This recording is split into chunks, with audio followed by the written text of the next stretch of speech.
This is The Spot, a BYU-Idaho radio production where we talk about what you're talking about at BYU-Idaho. Today's hosts are me, Isabella Salazar. Jesse Richens. Brogan Houston. With special guests, Edgardo. Amanda Richens. Hannah Houston. The views and opinions of this podcast are not that of BYU-Idaho Radio or the university and are solely the opinions of the hosts. So we have a lot more guests than usual, and that's because today we brought on our spouses to talk about marriage. So I'm here with my husband, Edgardo Sosa, and we've been married for 2.5 years. Yep. I'm Jesse Richens. I'm here with my wife, Amanda Richens, and we've also been married 2.5 years. 2.5. Just kidding. 3.5. Okay. And I'm Brogan Houston. I'm here with my wife, Hannah Houston, and we've been married for about 9 months now. Awesome. Cool. So we're going to talk about how Edgardo and I met, and then we'll go into how to prepare for marriage, any tips, and then we'll talk about how to strengthen your relationship, and then the whole meeting in-laws and adjusting to a new family, and then at the end we'll play a game. So Edgardo and I met on our missions, actually. We're one of those couples. And we met at the beginning of my mission. We actually served in the same ward for a couple transfers, and then we got transferred away and didn't really see each other for a long time. But our mission president told us, like just to everyone on the mission, that when we came home, we could call him for dating advice. So I took him up on that. I came home first, and I found Edgardo on Facebook because I was, friending all the mission people. And then I reached out to him, and he was actually only 2 hours away from me, which was kind of crazy because I'm from Oregon. I was in Eugene, Oregon, and he's from the Boise area. So we would have been 8 hours apart, but he was pretty close by. Mm-hmm. Yeah. I was doing pest control for a summer, just as a technician, and I'd gotten moved. Like, I was in Seattle, and then I got moved to Vancouver, which was only 2 hours away from Isabella. And that had happened like 3 days before she got home, which was kind of crazy. So we were able to hang out, and the rest is a mystery, or history, as they say. It was cool because, you just got moved there. I mean, you got moved there like probably the day that I came home, because I reached out to you just a couple days later. But so we hung out once in Portland, and then I called my mission president, and I was like, President, I like Elder Sosa, but I don't know what to do. I was like, I still feel like a missionary, and I feel awkward and weird. What do I do? And he was just like, you got it, girl. Like, ask him out. You can do it. You can't go wrong with it. Like, he was so supportive. So then my mission president was like, if you want, I can send him a message for you. And I was like, what kind of message? And he said that he's like, I'll just say that someone's going to reach out to you. And if I were you, I would go for it. So I was like, okay, go for it. So he's like, okay, I'll send it tonight. I was like, tonight? Like, that means I have to act fast. What if someone else reaches out to him? So the next day I called him, and we went on a date, and we both happened to be going to BYU-Idaho. So it just worked out very well. That's perfect. Yeah, for real. So now, Edgardo, do you kind of want to talk about how to, like, just what things to keep in mind when deciding you want to marry someone? And of course, anyone can chime in as well. So, I don't know, I feel like I've thought about this a good amount, just because around here you see lots of stories of people that, they kind of rush into it, and they're really excited for it because marriage is a really good thing and it gets pushed a lot. But then people, they don't spend that much time doing their research. And so I feel like kind of the broad overview is just like, spend the time and do your research. And like, it's good to get to marriage. Like, I don't know, it's good to become married, but you have all eternity with that person. And so if you waited an extra couple of months just to like make sure that you obviously have confirmations from the Spirit and stuff like that, but it's like also God wants us to use our own brains that he gave us, and to I don't know, just like look into things further. And so that's kind of the main, the main thing that I ask people to do, and what we try to do, we tried to go through 4 seasons of dating, and kind of see each other in like good and bad periods of time. And I don't know, that was super helpful for us. And then another thing we did was read, there's a book, it's kind of got a funny name, but it's How to Avoid Falling in Love with a Jerk. And it's by Dr. John Van Epp. And so that one talks about how to really do your research. And I don't know, we actually read it together while we were dating. And so that helped a ton. Yeah. Something my older brother gave me advice when Brogan and I first started dating, because my brother actually, he unfortunately found someone super quick, and they got married, and a few months after they were divorced. So it was pretty unfortunate.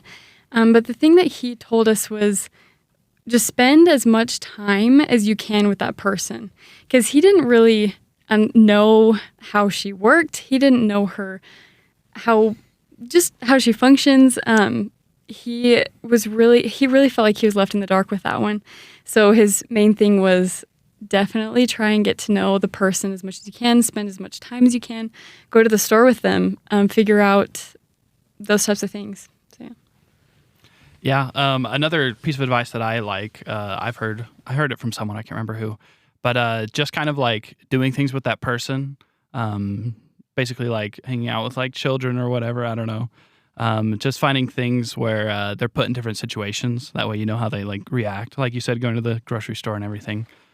So Which brings to our second day. Jesse brought me to the family ranch, and we were fixing fences there. And I was like, this is totally a test, by the way. I was like, everyone is judging me right now. I got to work so hard. You can learn a lot about a person by fixing fences. Yeah. yes, you can. Yeah. Yeah, but it was a good day, and I got to meet everyone, which was scary. Yeah. But Yeah. Sorry. That's early. it was good. Second date, meet the fam. That's awesome. Edgardo also, he kind of got thrown into the deep end when meeting my family because he met my parents and my grandparents and my aunts and uncles, my cousins, everyone all at the same time for Thanksgiving. that was me. Yes, super intense. He got like quizzed by my grandpa, how often do you read your scriptures? Like, all these things, so it's very intense. I didn't make it out of there. Hannah met my family for the very first time at my brother's wedding. So literally everybody was there, and she met literally everybody at the same exact moment. Like so it's a 14-hour drive. So we left like really early in the morning. We drove all day. We got there in the evening, and we go out in the backyard to meet everybody, and everybody is there. And so, yeah, Hannah was just thrown right off the high diving board, right into the deep end. I know how you feel. No lessons on how to swim, nothing. Was it pretty were they focused on you a lot? Were they excited to meet you, or was the chaos of the wedding enough to kind of not put too much pressure on you? I think it's a combination of all of it, because we walk outside and one of his aunts comes up to me and starts talking to me, and then one of his other aunts comes up and they're talking to me, and then I try and go maybe sit in a corner by myself and someone else comes up to me. So it was a little bit overwhelming, but I think it was a good experience for me because I just dove right in head first and got to know everyone. But it was also a valuable thing for us, or at least for me. Like that Justin Bieber song where he's like, "My mama don't like you and she likes everyone." So that's like a really good test to like see if you got somebody good or if you just have rose-colored glasses on, because if everybody around you doesn't like your person that you want to be with, you kind of can take that as like a bit of a red flag. But if everybody loves who you want to be with, you're probably going to be safe. And so I on a few different occasions during that weekend that we were there for my brother's wedding, like family members had pulled me aside and been like, "Hey, like, she's awesome. Like, you should marry her." And I think we were already engaged by that point. So I was like, "Yeah, we're planning on it." But it was just another surety that it was like, yeah, this is good. And it's been good so far, 9 months in. Yeah, I think that's great. You touched on it a little bit how, you kind of like start to fall in love, you're dating someone, you kind of become a little bit blind, to be completely honest. So I think it is important to like introduce them to your family and see how they interact with your family and how your family likes them. Yeah. Absolutely. I mean, they always say like you're marrying your spouse, but you're also marrying their family. So you really want to make sure that they're people you're okay with spending your whole life with, Yeah. And that's part of like why doing the research is so important, because it's like the way that we were raised, the way that we're with our family, sometimes we might think like, oh, we're all like, we're all members of the church, like we have this shared sense of values. But like even if you grew up in a family where like you and your spouse both were raised in like faithful families that were members of the church, like there's still different ways that could have been applied, and like different approaches to things. Like, for instance, for me, when I was growing up, my mom was like, you can't ride bikes on Sunday. And just like random weird little rules like that, right? Whereas like Isabella's was very different. Or it's like what movies are okay or not okay, or like, and there's all different kinds of stuff like that, that like if you just get engaged after a month or two and then get married immediately, like you're not going to learn that stuff. And hopefully, fingers crossed, it all works out when you're finally together and you finally start to get to know each other. But it's a big risk to take. Yeah, definitely. And it's funny, our families are kind of opposites in a lot of ways, really. Yeah. But something also that I really like when dating and even just for relationships in general is the relationship attachment model. And it's also by Dr. John Van Epp, who wrote the How to Avoid Falling in Love with a Jerk. But that essentially is the levels or the types of attachment and how they need to be at certain levels in relation to each other for it to have the healthiest relationship. And so it goes in order. And the first one is knowledge. You want your knowledge of the person to be like the highest when you're just starting out. And eventually you want them all to be even. But first it's knowledge, and then it's trust, and then it's reliance, and then it's commitment, and then lastly it's touch. So you want your knowledge of them to be higher than your trust of them, your trust to be higher than your reliance on them, and reliance higher than your commitment, and your commitment higher than your physical touch with them. And so I think that's one that people it's really easy to mix up that order and then things get sticky. So I think that that's really helpful when dating. So you mentioned that when you get married, they should all be kind of right on the same level. When should they all be on the same level? The day you get married, you bump them all up to that same level, or should it be, well before then, well after then, or kind of, is there a preferred way to do that? I would guess it's like kind of a lifelong pursuit. I'm not an expert, but I would say probably you're just always striving to make sure that it's like either in that right order or like try to get them all up at the same level. Yeah, just another thing to balance in life, I think. You just find the good area for both of you. So, But when you're married, that's the point at which your commitment has become the highest. Like you've made the highest possible commitment you can make. True. And then like within our culture, right, that's when your touch becomes the highest. And ideally, like you've done enough research and preparation with them where it's like your reliance is also very high. It's like you can think like, okay, yeah, sure, I would jointly buy a car with this person and not worry that, they're going to leave me hanging and not help with payments. You know what I mean? It's like, you got to be like, ideally, you'd reach the point of marriage and be ready to like, okay, yeah, sure, I'll buy a house with this person, I'll buy a car, whatever Start a the family. reliance thing. Yeah, exactly. It's like you might not be ready to do it at that moment, but it's like, this is a person that I can fully rely on when we both are ready for, that upcoming moment. But I like that. Yeah. What about you guys? Any other thoughts you'd add to like how to, I guess, have like a healthy relationship? communication. I'm just kidding. We were joking about that off air. Yeah, I was ranting about that. People always say to communicate, but they don't say how. They just say to do it. And you can communicate very poorly, and it's still communicating. Yes, exactly. No, I just found the most important thing about communication is just 100% honesty. Just how you feel, about certain things, about everything, basically. So then, you can get on the same page with your spouse, and everything will flow just how it should. Yeah. I was thinking about it a little bit because this was kind of my assigned topic, and I think it goes off of what Hannah was saying just a little bit, where she was saying spend as much time with the other person as you can. If you really want to strengthen your relationship with the other person, do everything together just because you want to do everything together, right? It doesn't have to be, and it can be, but it doesn't have to be like this.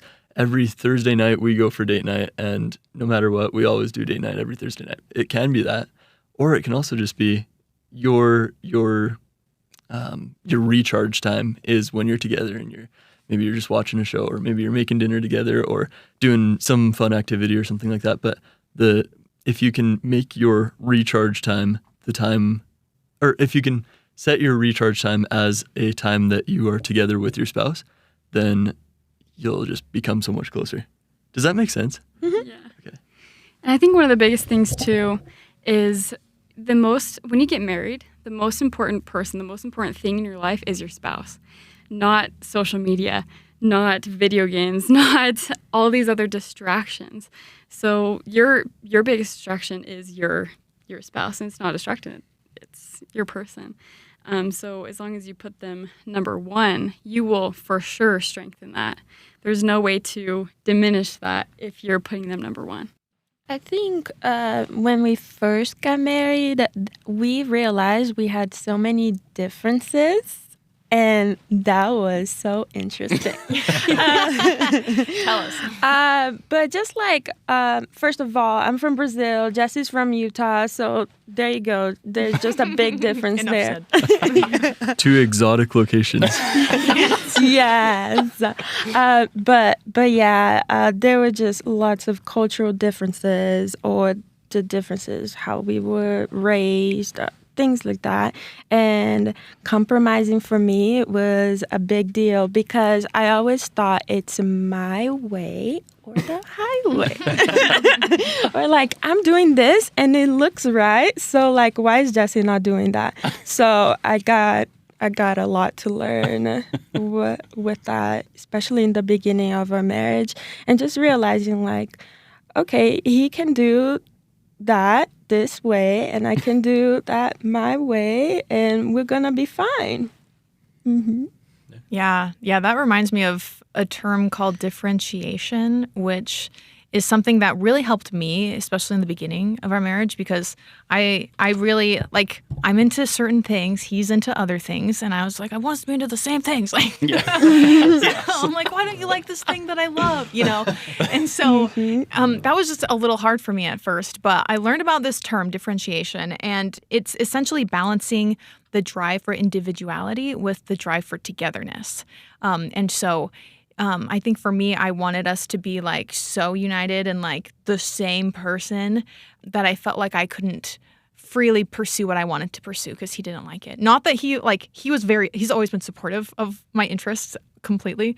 It was just in my head. Differentiation it's your ability to maintain your sense of self when you're also close with others. And so that just helped me to like, it's in a book called Passionate Marriage, and it talks about how you can agree without losing yourself, but you can also disagree without being alienated, and just having that sense of self in a relationship. And so that concept just like really helped me to be able to reconcile those things. So are you saying I'm not always right? We'll ask your wife. Yeah. She knows I'm always right. Right.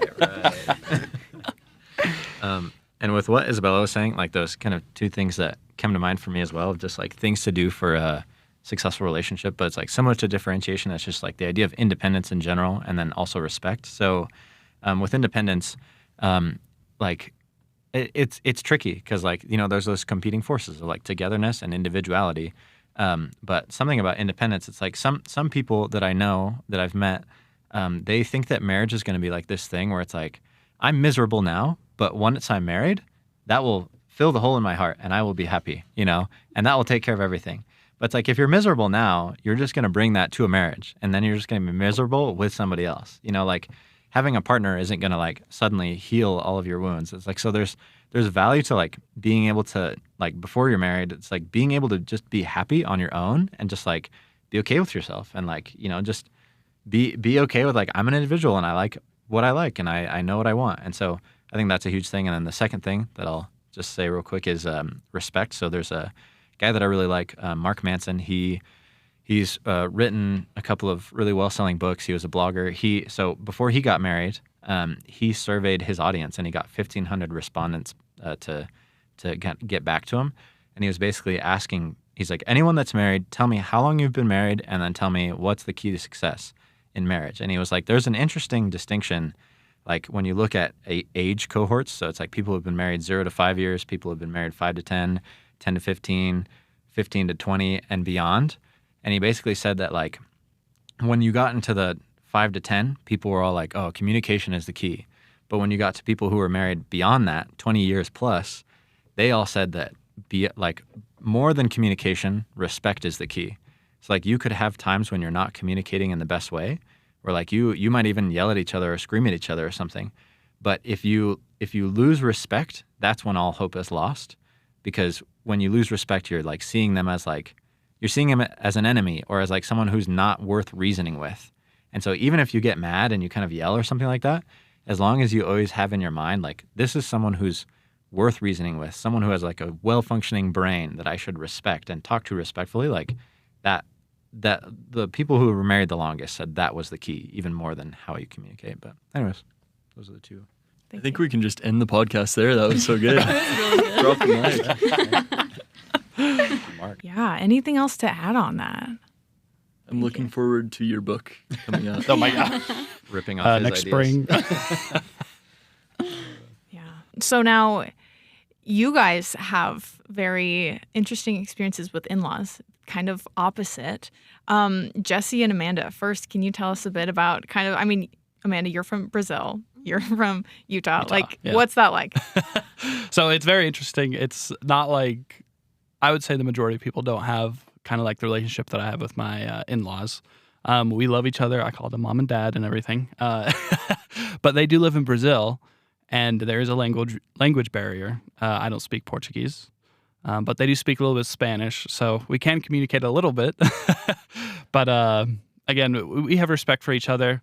We spent time together, and Well, they say they speak Spanish, but really it's just a Portuguese with a little But yeah, no, we have a great relationship. What I've found, we can't, like I said, we can't communicate super well, but just like being like my best self around them. And there was a week that we spent together in Utah. They came to visit, and I remember at the end of the week, her mom, I think we were having like a family home evening or something. She just like started crying, and she just shared. She's like, I'm so happy with like my sons-in-law because they treat my daughters so well and everything. So, and I don't even, this may be a bad thing, but I don't even remember being like, oh, I got to be in my best behavior. But I was just being myself. So, Wow. yeah, it really worked out. That's the highest compliment. That is so I know. cool. It did feel really good. I'll never forget it, that's for sure.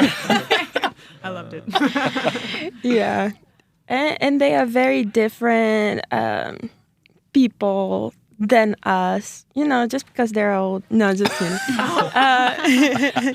But my mom has her quirks, and so does my dad. He spends a lot of time on Canva now. He loves it. Your mom loves her vitamins. Yes. Always talking about vitamins. Yes. You know, So everyone has their quirks, which is fine, we just listen and we're like, yep. But with Jesse's parents, I really wanted to make sure that I would marry into a family that would treat me with respect and all those things. Like, I wanted to feel like I'm part of the family. And I told Jesse, like, if your parents suck, then... well, we're not getting married. Yeah. And it makes sense because her family lives so far away, so it's nice to have like... Yeah, that was my reasoning. Like, they will be my only parents here, so I wanted to make sure that it was a good match. Luckily, they're okay, right? Yes. I'm just kidding. Yes, Jesse, I love them. did you have to hire paid actors for that 2 or one 3 weekend? times. They had training sessions. No, they're very nice. Jesse's dad actually served in Portugal, so he speaks Portuguese, and it's a different Portuguese, but it's okay. So I knew as soon as I met them, it would be good. Yeah. Yeah. That's really cool. That's awesome. How about you guys?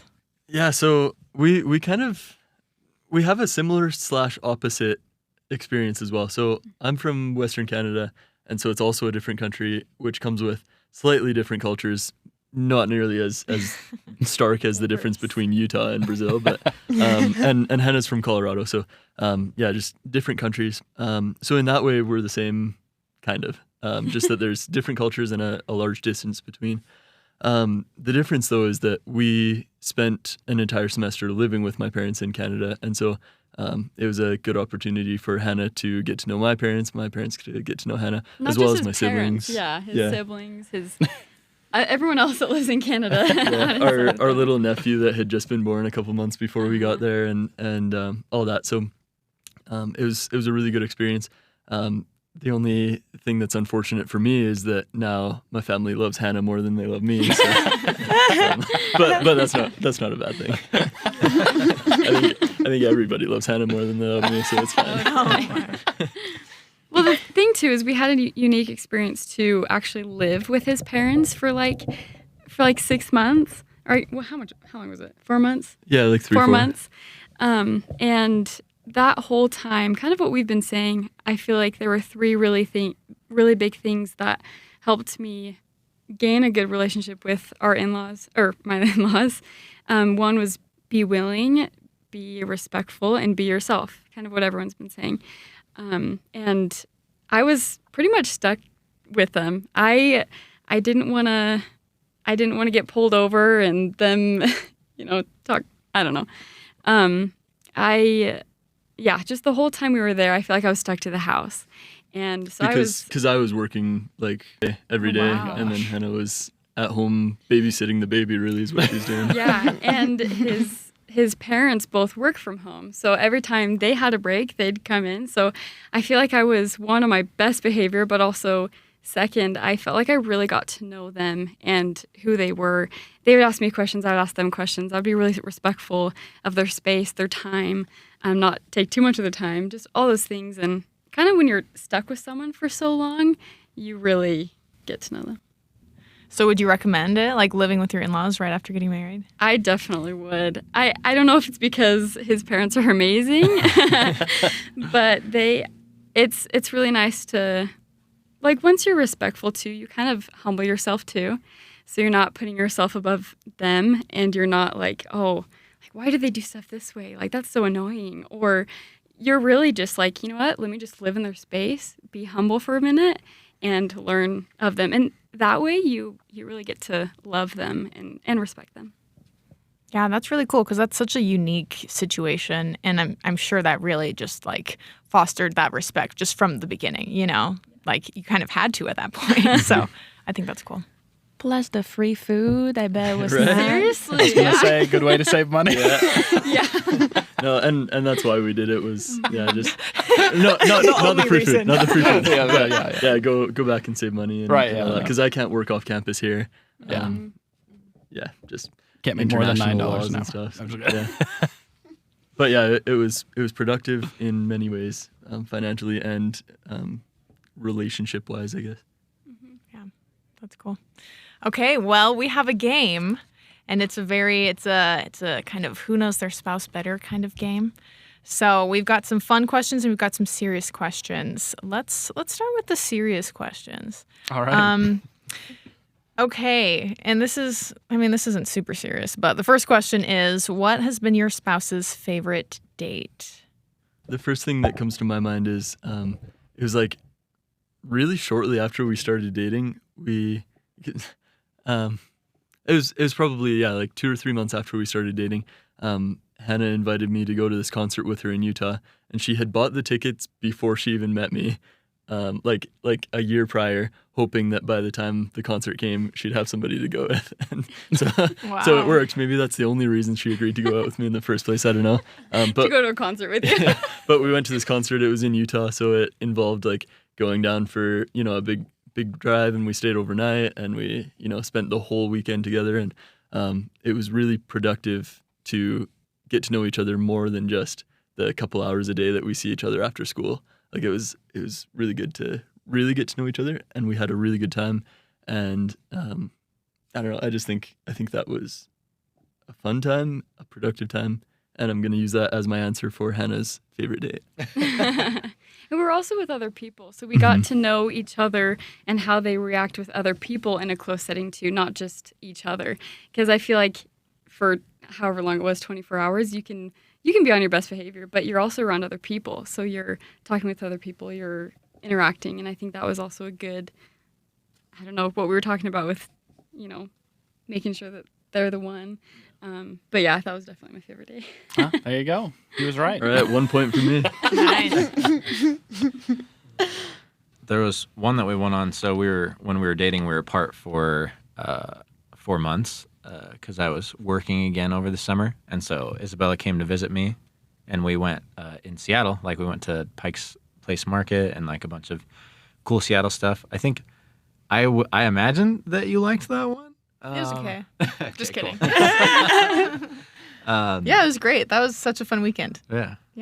So, I mean, that one was pretty solid. And then also when I went to visit you in DC. Oh, yeah. That was yes. pretty cool, too. I know, you guys. Can you believe it? Long distance twice. I spent last semester in Washington, D.C., and he stayed in Rexburg. Yeah. I know. But we had a sick date weekend. Yeah. So. Took him to the Capitol. We went to George Washington's That estate. is really cool, You know, actually. it was pretty fun. So that was a good answer. That was good. Yeah. I'm going to say Amanda and I, we are very big fans of food. So we love to go out to eat. I'm going to say when we were in Oklahoma, we kind of did like a little double date with my parents to this place called Texas de Brazil. So that's a good spot. We just went there in Denver. Yeah. It We went there gosh. too. We went there on our honeymoon, right? In Florida. That place is so expensive, but it's so good. I wish I could afford Yeah, that every we- week. It is just so good.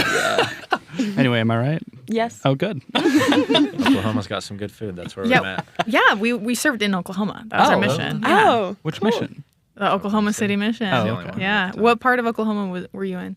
Tulsa. Yeah, We we lived served there in for a while, Tulsa. so. Yeah, I was there. Did you have Claremore in your mission? Anyway, getting off track. We did, but I didn't. Anyway, It don't matter. yes. Okay. Yeah. All right. What kind of old couple stereotype will you and your spouse be?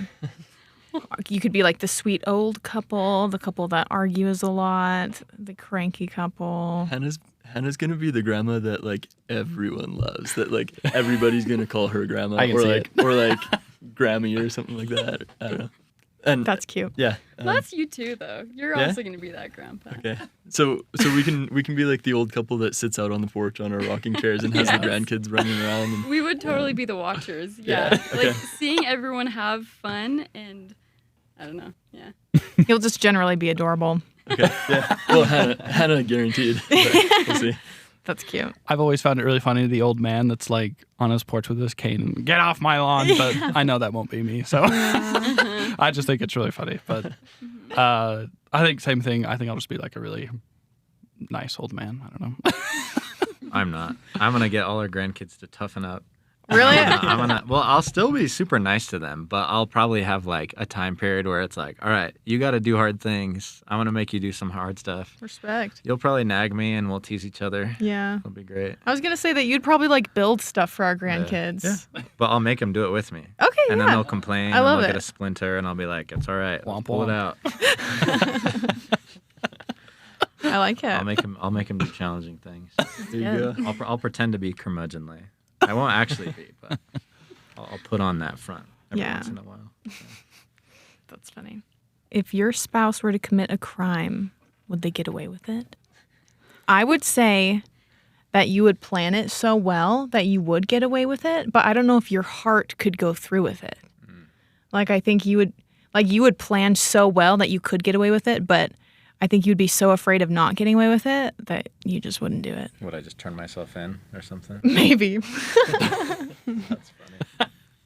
Depends on the crime. Yeah. If I felt like passionate about it, that it was justified, there would be less guilt in my heart. But I think, let's see. I feel like you could get away with something for just like sheer confidence. You know, like just own it and just be like, I'm supposed to be here. I'm supposed to be trespassing in here. Don't mind me. I'm Confidence, man. Just walk past whatever. Fake it. Get into wherever you need to be. I don't know about like stealing funny. something, but it feels like being somewhere you're not supposed to. I think you could totally get away with that. Hannah, I think if you were to even think about committing a crime, you'd be like, oh, no, I can't do that. And then you go and turn yourself in even before even doing For it. thinking about it. Yeah. Hannah's way too nice to ever commit a crime. So, yeah, not going to happen. We'll see about that. Watch your back. Maybe I'm just so naive. You inspired her villain arc. Start it now. No. Oh, I wouldn't get away with No. Straight up, just no.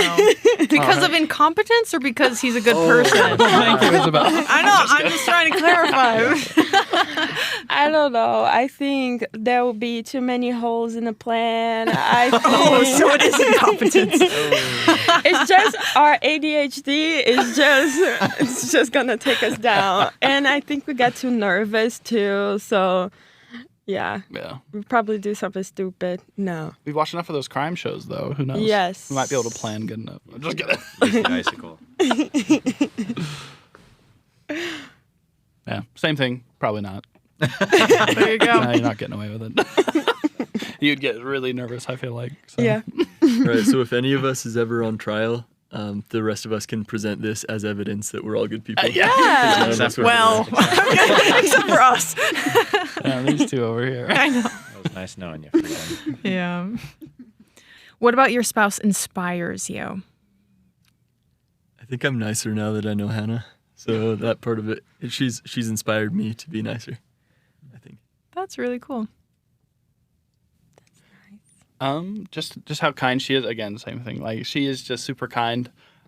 She shows love towards everyone, and that I find that really inspiring because sometimes it can be hard to love people, you know. So I find it inspiring. I love Jesse's service to others. That was one thing when we were dating where I was like, I like that. That's a good thing. I think it's really nice that he seeks for opportunities to help others. And that's just like a family thing for them.